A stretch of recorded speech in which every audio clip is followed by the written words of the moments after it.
नमस्कार मित्रांनो, रोज रोज नाश्त्याला काय बनवायचं हा आपण विचार करतच असतो. तर आज मी हेल्दी रेसिपी घेऊन आलेली आहे तुमच्यासाठी. तर मी आज बनवणार आहे मुगाचा डोसा.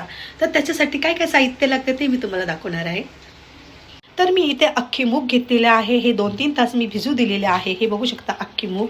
आणि त्याला लागणारे साहित्य आहे. मी इथे घेतलेले आहे कैरी, लसूण, हिरवी मिरची, आलं, जिरं, कोथिंबीर आणि इथे घेतलेला आहे कढीपत्ता. तर आता आपण हे मिक्सरमध्ये आता वाटून घेऊया. यात टाकणार आहे कोथिंबीर, कढीपत्त्याचे पानं आणि मी इथे घेतलेली आहे कैरी. ऑप्शनल आहे, तुम्हाला आवड असेल तर तुम्ही कैरी टाकावे. इथे मी 2-3 पाकळ्या लसणाच्या घेतलेल्या आहे, आलं घेतलेलं आहे आणि मिरची घेतलेलं आहे. आणि आता हे मी मिक्सरमध्ये आता वाटून घेणार आहे. तर आपलं इथे बॅटर तयार झालेलं आहे. आता हे एका बाउलमध्ये काढून घेऊया. थोडंसं पाणी ॲड करूया. तर यात चवीनुसार मीठ, जिरे आणि थोडीशी कोथिंबीर हे आता आपण मिक्स करून घ्यायचं आहे. आता तव्यावरती 1 चमचा तेल टाकून घेतलं आहे.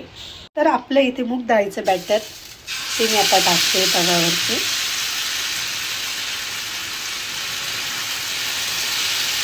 तर यात मी वरतून थोडासा कांदा टाकते आणि बीट घेतलेला आहे, बीट टाकणार आहे आणि गाजर आणि कोथिंबीर थोडंसं टॅप टॅप करायचं. तर वन साईड पलटून घेऊया. Wow, super.